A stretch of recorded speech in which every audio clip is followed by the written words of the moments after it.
बघा, सोलापूर एकतर मूळचा गड होता तो काँग्रेसचा. नाही, उदाहरण दिलं अशा अनेक ठिकाणी. सोलापूर हा मूळचा गड होता काँग्रेसचा आणि सोलापूरमध्ये आत्ता काँग्रेसला ओव्हरटेक करत इथे आली भाजपा. याचा अर्थ असा आहे का की गोरेंचं नेतृत्व फार सोलापूरकरांनी मान्य केलं आहे?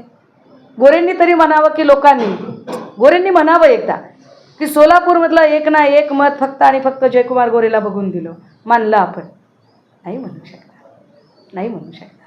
तो एकूण भाजपचा करिश्मा, भाजपच्या कूटनीती, षडयंत्र आणि कपट कारस्थानाचा करिश्मा. त्याच्यात जयकुमार गोरेंचं काही स्वतःचं असं क्रेडिट नाही आहे. त्यामुळे आमची अडचण काय आहे की आम्ही कपट कारस्थान करायला फार कमी पडतो राजे. शिवसेना कसं ओपन किचन आहे, जे शिजतं ते दिसतं. आम्हाला असं कपटी कारस्थान करता येत नाही, तो आमचा प्रॉब्लेम आहे. पण शिकू कदाचित सोलापूरमध्ये आलोय तर. काही गुलाबराव पाटील असं म्हणतायत की मतदानाच्या दिवशी जो आहे तो मतदार हा राजा असतो आणि घटनेनं प्रत्येकाला एकाच मताचा अधिकार दिलेला आहे. तो बरे टाटांना असेल, तसंच हेमा मालिनीला पण एकाच मताचा अधिकार दिलेला आहे. तिथल्या जिल्हाध्यक्षांना उद्देशून असं म्हणतायत की तुमची बायको देखील हेमा मालिनीचं आहे असं समजा. मला ना खरंच माझी डिग्निटी राखावीशी वाटते कधी कधी की आपण नाही तेवढ्या खाली जावं. बक्ष दिया. इम्तियाज जलील असं म्हणतात की महाराष्ट्र हिरवा करू, त्यावरती नवनीत राणा असं म्हणतात की यांच्या 7 पिढ्या गेल्या तरी महाराष्ट्र हिरवा होणार नाही. इम्तियाज भाईंबद्दल व्यक्तिशः मला आदर आहे, व्यक्ती म्हणून खूप आदर आहे. परंतु आत्ता जे काही त्यांचं चाललंय ना, इकडून एकाने बोलायचं तिकडून एकाने बोलायचं, यात खरंच मला अजिबात एकही शब्द बोलायची इच्छा नाही आहे. कारण जेव्हा एक स्क्रिप्टेड गेम चालू असतो, ॲप डाउनलोड करतो ना, तर ॲप डाउनलोड केल्यावर आपल्याला माहिती असतं की त्याच्या स्टेप कशा असणार आहेत, फर्स्ट स्टेप काय, सेकंड स्टेप काय, थर्ड स्टेप काय. तर त्या स्क्रिप्टेड गेममध्ये मला जाण्यात काहीही इंटरेस्ट नाही. नुरा कुस्ती आहे, खेळली पाहिजे भाजपने.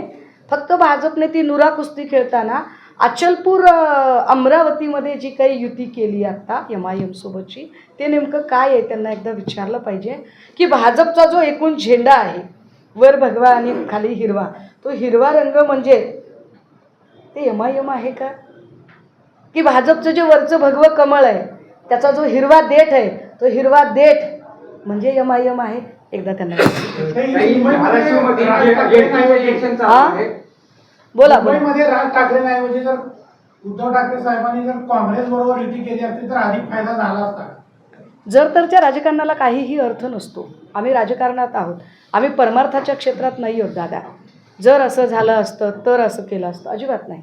आम्ही एका राजकारणाच्या क्षेत्रात आहोत आणि मला असं वाटतं की इथे टीका टिप्पण्या होत राहतात, इथे फीडबॅक मिळत राहतात, इथे प्रत्येक वेळेला आपण एरर अँड ट्रायलने गोष्टी करत राहतो.